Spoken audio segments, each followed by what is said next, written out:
Next chapter पर, जहां हम कुछ और फैक्ट्स, कुछ और एग्जांपल्स के बेस पर सेल्फ बिलीफ को अपनी लाइफ का हिस्सा बनाने के बारे में डिस्कस करेंगे। Scientific imagination. लेखक ने बताया है कि आपका इमेजिनेशन जितना साइंटिफिक होगा, आपको उसका रिजल्ट भी उतना ही परफेक्ट मिलेगा।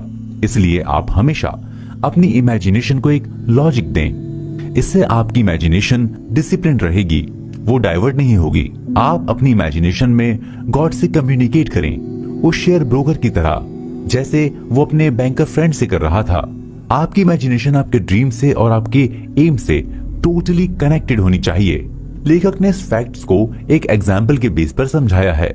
एक महिला एक कॉम्प्लिकेटेड लीगल प्रोसेस में इस तरह से ट्रैप हो गई थी कि वो डिस्टर्ब और अपसेट रहने लगी थी, क्योंकि वो 5 साल से इससे निकलने के लिए स्ट्रगल कर रही थी, लेकिन उसे कोई सोल्यूशन नहीं मिल रहा था। कोर्ट एक डेट से दूसरी डेट देता जा रहा था और हर डेट के साथ वो डिप्रेस्ड होती जाती। तब वो इस बुक के लेखक के पास आई। इसके बाद लेखक ने उसे इमेजिनेशन के बेस पर कम्युनिकेट करने के लिए एडवाइस किया और बताया कि उस लीगल प्रोसेस को साइंटिफिकली तरीके से इमेजिन करो।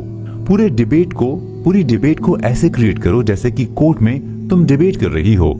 इसके बाद महिला ने अब तक के सारे डिबेट का एक स्ट्रक्चर क्रिएट किया और इमेजिनेशन का ड्रामा स्टार्ट किया। वो वकील से एक एक बात पूछती और वकील एक्साइटेड होकर हर एक सवाल का जवाब देता, और फिर उस महिला ने पूरी डिबेट के बाद एक डिसीजन प्रिपेयर किया जो एक सेंटेंस में था। वो सेंटेंस था, इस केस का होल मैटर कोर्ट के बाहर सेटल हो गया है और इस केस का फुल ऑफ गुडविल के साथ आइडियल सोल्यूशन हो गया है। जब भी उस महिला के पास फ्री टाइम होता, वो अपनी इमेजिनेशन के ड्रामे को प्ले कर देती, जैसे उसके सामने कोर्ट रूम का ड्रामा चल रहा हो। वो इस ड्रामे में वकील के जेस्चर को देखती, उस वकील को स्माइल के साथ उसके सवालों का जवाब देती, उसका वकील स्माइल के साथ उसके सवालों का जवाब देता। वो इस ड्रामे को बार बार रिप्ले करती।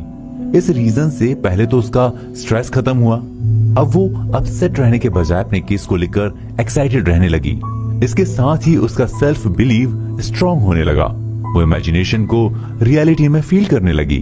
अब वो वकील को और बेटर तरीके से अपनी बात को एक्सप्लेन करने लगी। वो ऐसा फील करने लगी जैसे वो खुद ही वकील हो। उसे इस बात का भी बिलीव होने लगा कि गॉड उसके साथ है, वही उसकी इमेजिनेशन को बेच दे रहा था।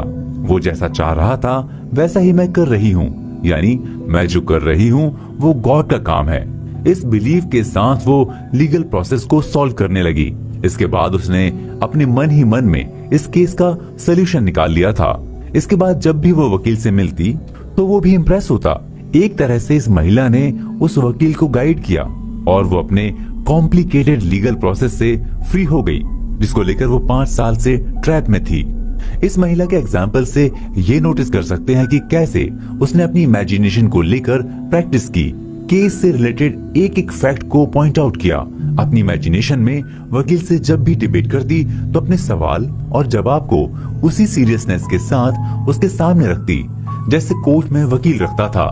वकील के जवाब का काउंटर भी सोच कर रखती और उसका जवाब देती, यानी अपनी इमेजिनेशन में वो लॉजिक से कभी बाहर नहीं गई। इससे क्लियर होता है कि जब आप किसी भी एम को अचीव करने के लिए इमेजिनेशन की प्रोसेस को अपनाएं, अपने एम, अपनी विश और अपने ड्रीम की सीरियसनेस को इम्पोर्टेंस दें। तो चलते हैं हम अपने नेक्स्ट चैप्टर पर, जहां हम अपनी इमेजिनेशन को साइंटिफिकली बनाने के प्रोसेस को और बेटर तरीके से समझेंगे। Pure imagination. अगर आप इमेजिनेशन के बेस पर अपने ड्रीम को अचीव करना चाहते हैं तो आपको अपनी इमेजिनेशन में से उन सभी चीजों को आउट कर देना चाहिए जो आपके ड्रीम को सपोर्ट नहीं कर रही हैं। जैसे आप कोई केमिकली प्योर एलिमेंट चाहते हैं तो उसमें से बाकी के मटेरियल्स के वेस्टेज को बाहर करना पड़ता है, यानी उस केमिकल में मिले सारे गार्बेज और जंक को क्लीन करना पड़ता है, तब आपको प्योर केमिकल एलिमेंट मिलता है। यही बात इमेजिनेशन के साथ अप्लाई होती है। आपका इमेजिनेशन जितना प्योर, जितना साइंटिफिक होगा, उतना ही आप अपने सेल्फ बिलीफ को अचीव करेंगे। और ये बुक यही समझा रही है कि सेल्फ बिलीफ से कैसे आप अपनी लाइफ को मीनिंगफुल बना सकते हैं।